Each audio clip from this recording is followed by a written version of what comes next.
good one. All right, we're going to close out with just 2 of my matches now. One to kind of demonstrate what I'm doing to people as Honda, and then one to kind of show you what it looks like when you're completely outclassed.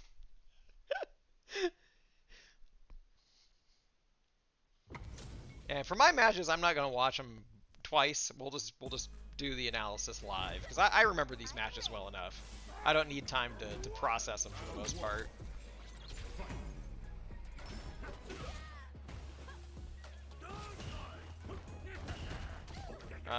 Okay, I was gonna say, why aren't we getting our frame analysis here? There we go. So this is a pretty common Honda shenanigans. That butt slam leaves me a level plus, so I'm able to kind of continue my pressure. Yep, happens a lot in Diamond. Not great. We're getting whomped, but we throw her in the corner.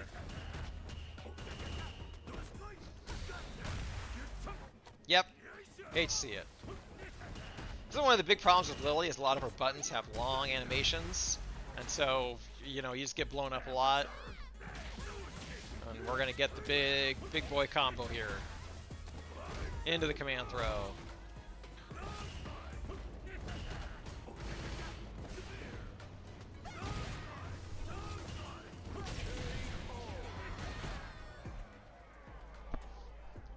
I never noticed you can hear Big Ben in that stage.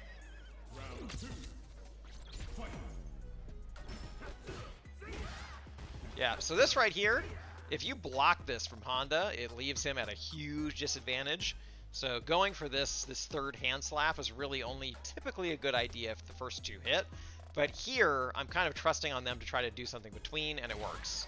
It looks like she tried to hit me with a low light punch afterwards, so I get the counter hit. And now you're in the corner.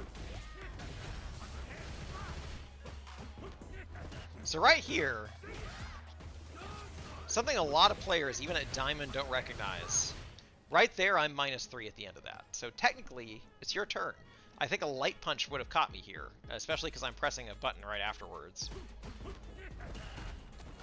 But instead, they let me get away with murder, and now I'm throwing him in the corner again.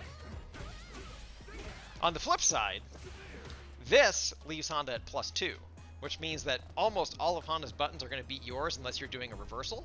So this is a nasty little setup that gets me a lot of free damage, which we see right here. I immediately get the little 1-2 punch, and I actually, yep, there we go. And this is why people don't like fighting Honda. And she's dead.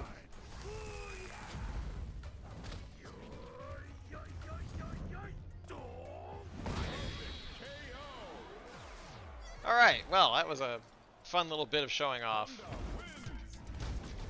I think the most important thing to recognize in that match is that there were several opportunities where the Lily could have actually gotten me, and I don't think that she knew the matchup, right? She didn't know the spots where you could punish Honda, and that's something that you really just kind of get from playing a lot. But Honda's a character who you don't see as often these days.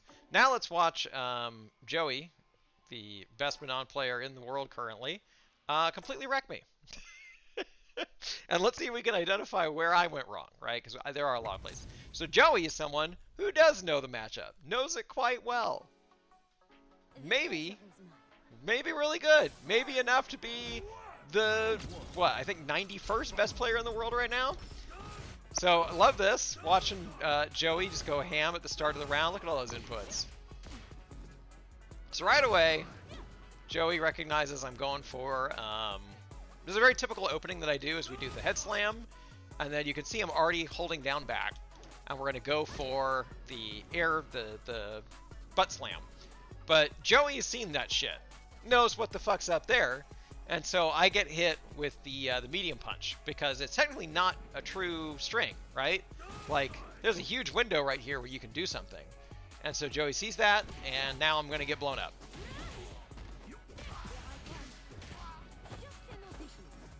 So what could we have done here? Well, step one, we could have respected the pressure, right? We could have recognized that Joey probably knows the tricks of Honda. So we take this hit here for no reason. A lot of options that we could have done other than the butt slam that would have saved us from taking this hit. right here, the best thing to do probably would have been to jump. It's Manon. First thing she's going to be looking for is the medals. So I feel like we want to start jumping first after situations where we're going to take the hit. But we take the hit and we die. This is classic Manon. This overhead on wake up. So if you block this against Manon, you actually can do some pretty decent damage to her afterwards. It's not safe. As Honda, sometimes I just headbutt through it too. But we don't do any of that, and instead we just get hit. I'm feeling the pressure. We're crumbling. We're dead. So now Manon is at 3 medals. So for people who don't know at home, if Manon hits 5 medals, that is when her grab is the strongest.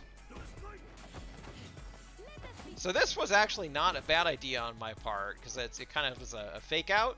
So a lot of times I go for the command grab after this, after I've approached and then drop next to them.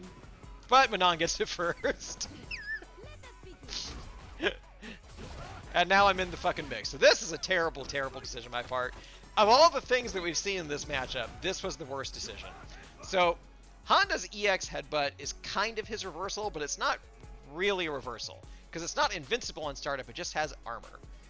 What does Manon have that I need to armor through, right? There's no projectiles Manon's going to throw out. Maybe if she does like the kick in neutral, but Manon's not just going to throw that out in neutral. At least not a Manon at this level is going to be just like throwing shit out in neutral like that. Not unless they're desperate. So this was a terrible idea, because when this hits, if they block it, specifically the OD version, if you do the other headbutts and they block, you're fine. OD headbutt is the all-in, right? So if this gets blocked, I end up right next to them. I'm at huge disadvantage if it gets blocked. And now I'm dead. Okay, I guess it's not huge disadvantage. It's -6. But -6 against a pro is bad. That is enough time to get hit for free, and that's all Joey needs to just go ham here. Boom, boom.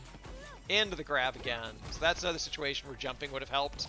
You can't, when you jump in this game, you're immune to command grabs. At least, I think there's 1 frame of like landing, but for the most part, you're totally safe. And we're dead. And that, ladies and gentlemen, is when you are completely outclassed. If you are interested in having your matches reviewed, or you need specific help with anything, shoot me an email at Trevor@tiltingitpixels Trevor@tiltingitpixels.com, and send me your replay ID. And if you have any specific questions or things that you want advice on, make sure to list that as well. And try to make sure it's something that's like useful. That's kind of a rude way to say it. What I mean is advice like how do I be better doesn't really help me. Advice or questions like how do I get out of bronze? How do I get out of iron? Those are really general. And I can't really help you move forward using that kind of information. But if you send me a question like, I don't know what to do against Guile, I don't know what to do against Honda, I don't know what to do against Jamie, that is where we can work on something and we can look at the specifics of the match and see where things went wrong. The best way to solve a problem is to properly identify it. So just having a goal like, I want to be the best or I want to get better, that's nice, but it doesn't give us something specific to work on. That's what we need. So, yeah, try to make your questions a little more specific than just like how get out iron, and we'll go from there. Anyway, shoot me a line if you're interested, and if not, I'm gonna keep picking on #PrisonWife and Siler, who will continue to be my guinea pigs for this show until more people enter the mix. So anyway, thanks for joining me. We'll be back next time. I'm gonna aim for once a month now to keep expectations low. And if it goes well, maybe I'll bump it up to twice a week or something. But not planning on quitting my day job anytime soon to analyze Street Fighter matches. So thanks for joining me. Next time, there'll not be a Christmas tree, so enjoy it while you can. Peace.